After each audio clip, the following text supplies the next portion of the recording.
ఈ నిరుద్యోగులకు నీ బిడ్డ పార్లమెంట్ లో ఓడిపోతే నీ బిడ్డను వెంటనే మళ్ళా మండలికి పంపించడం మేనేజ్మెంట్ కోటాల మరి మా బిడ్డలకు ఉద్యోగాలు ఎప్పుడు వస్తాయని ప్రశ్నించినందుకు నా మీద అనేకమైన కేసులు పెట్టి నన్ను జైల్లో బంధించి అత్యంత పాశవికమైన దాడికి గత పాలకుడు కేసీఆర్ పాల్పడ్డారు. సోదరులారా, ఎన్ని ఇబ్బందులు పెట్టినా ఎంత అరాచకం చేసినా తీర్మానమన్న ఏ రోజు కూడా ఆ పాలకులకు తల వంచలేదు, తల దించలేదు. ఈ ప్రజల హక్కుల కోసం పోరాడతానని చెప్పినా దేని కారణంగా నిలబడి మీ అందరి మద్దతుతో పోరాటం కొనసాగించారు. సోదరులారా, ఈ ఎమ్మెల్సీ ఎన్నికల్లో పోటీ చేస్తున్నటువంటి అభ్యర్థులను ఇవాళ కాంగ్రెస్ పార్టీ ఇండియా కూటమి అభ్యర్థిగా నేను పోటీ చేస్తా ఉన్నా. మరో పార్టీ నుంచి ఏడాదికి 2 కోట్ల ఉద్యోగాలు ఇస్తా అని చెప్పి దేశ ప్రజలను మోసం చేసిన నరేంద్ర మోడీ అభ్యర్థి ఒకరొస్తా ఉన్నారు.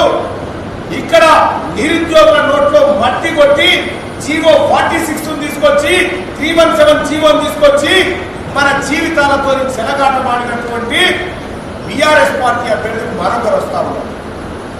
ఇవాళ కాంగ్రెస్ పార్టీ అభ్యర్థిగా మీకు చెప్తున్నటువంటి అంశం, కాంగ్రెస్ పార్టీ ఈ నిరుద్యోగుల పక్షపాతిగా ఉండబోతా ఉంది. ఈ నిరుద్యోగులకు సంబంధించినటువంటి ప్రతి ఉద్యోగ నోటిఫికేషన్ల విషయంలో కానీ, జాబ్ క్యాలెండర్ విషయంలో కానీ, ఈ 46 జీవో వ్యవహారంలో కానీ పూర్తి స్థాయి మీకు ఇచ్చిన హామీలను అమలు చేయడానికి తయారవుతా ఉంది. ఇవాళ మీ అందరికీ తెలుసు, ఇవాళ కేబినెట్ భేటీ ఉంది.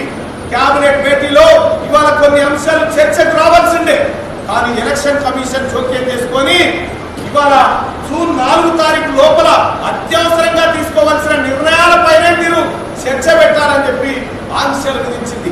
లేదంటే నాకున్న సమాచారం ప్రకారం ముఖ్యమంత్రి గారు ఓ ప్రకటన, కీలకమైన ప్రకటన నిరుద్యోగుల కోసం చేసేది ఉండే దాన్ని చేయలేకపోతా ఉన్నది.